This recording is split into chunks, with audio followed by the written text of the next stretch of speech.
Hey guys, today I want to talk about something that I think you might find interesting. How to choose better color.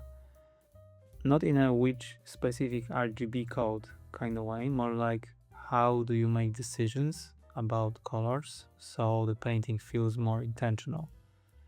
Because I think the real problem isn't that we don't know enough about color theory, the problem might be the way we approach color as description. So the wall is white, sky is blue, shadows are darker versions of whatever color we have there. So we are just labeling what we see. And that's fine for accuracy, but I think it doesn't give you a painting that feels like anything. So I want to share 5 things that might help. 1. Get your values right before you worry about color. This is the thing I always come back to. Values, the lightness and darkness of things, are the foundation everything else is built on. If your values are not working, no amount of beautiful color is going to save the painting. But if your values are working, even a simple limited color palette will feel convincing. So I started this painting by thinking in just 2 tones, dark blue and bright, almost white yellow. Not because I'm avoiding color, but because it forces me to focus on the big structure first. So where is the light? Where is the shadow? What is the contrast between the shapes? And when that abstract part is in place, color becomes much easier to add. So James Gurney talks about how in sunlight the light side and shadow side of a form can be separated by 5 steps on tonal scale. And that gap between light and dark is what makes the form feel solid and three-dimensional. If you remove that gap by making your shadows too light or your lights too dark, the whole thing becomes more flat. A simple test I use all the time is to convert the painting to grayscale and squint at it. If the structure reads clearly in black and white, if you can still see where the focal point is when you squint, is it readable and interesting, then the values are working. If it turns into a muddy gray soup, that's the thing we have to fix before adding more colors. 2. Know your dominant tone before you touch a brush.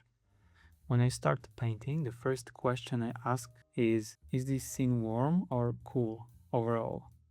And I commit to that answer early. If it's warm, everything I paint leans warm. If it's cool, everything leans cool. For example, here, most of the scene is in shadow, it's cooler.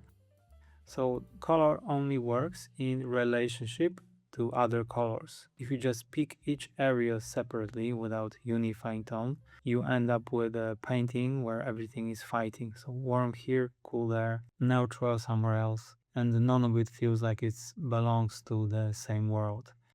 So there's this range of colors you allow yourself to use in a painting, and before you make any individual color decision, think about what dominant tone is. 3. Warm-cool contrast is a reliable tool. Almost every painting I do has this thing, a warm light source and cooler shadows, or a cool ambient light with warm artificial lights pushing against it. It's not a rule, it's just something that works because I think this is also how light behaves in the real world.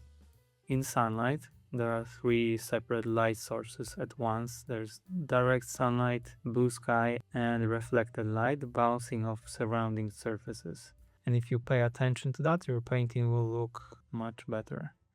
And in this painting I'm working on, the contrast between warm and cool tones is clearly visible. The blue color is quite strong here because I generally like to highlight the shadow. The lit area is very bright, but it feels warm. You can see some warm colors of yellow and orange there. Use saturation to emphasize the important part. So this is something I think about all the time. It's great when your most saturated color is around your focal point. Everything around it could be calmer, more neutral, more desaturated. If you put intense color everywhere, nothing reads as important. If you save your most saturated notes for the thing you want people to look at, it pulls the eye and it just reads better. James Gurney, he talks about grays and neutrals as the painter's best friend, which is the thing I have to remind myself a lot because I like to sometimes overdo with saturation everywhere. I think more paintings fail from too much intense color than from too little. So I try to think more about saturation as a tool to emphasize something in painting. Color supports the feeling. So this one I learned partly from the Pixar color scripts. The artist who designed the color for Toy Story, they didn't think about color as a decoration. They thought about the emotional arc of the film first and then assigned color to support it.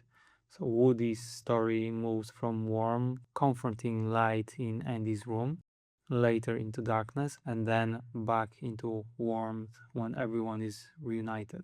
The color structure describes the feeling. And that's the idea you might think about when you plan your painting. Even if it's just some general cityscape view, you think about what is this image supposed to feel like, not just look like, feel like, and then you use the color to build that feeling. Specific hues matter, but they matter less than the relationships between the colors. So you can make almost any color work if it fits the overall structure you've decided on.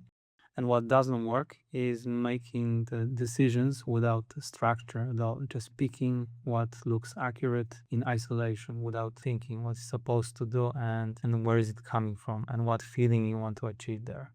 So if I had to put this simply, work on values first, then pick your mood, commit to a dominant tone, use your most saturated color where you want people to look, and make sure every choice is serving the mood you decided at the beginning. So that's the whole thing. I hope this was useful. If you want to stay updated on my upcoming courses, sign up for the mailing list. I also have a Patreon where I share full process videos and PSD and Procreate files. Drop any questions in the comments and I'll do my best to answer. See you in the next one.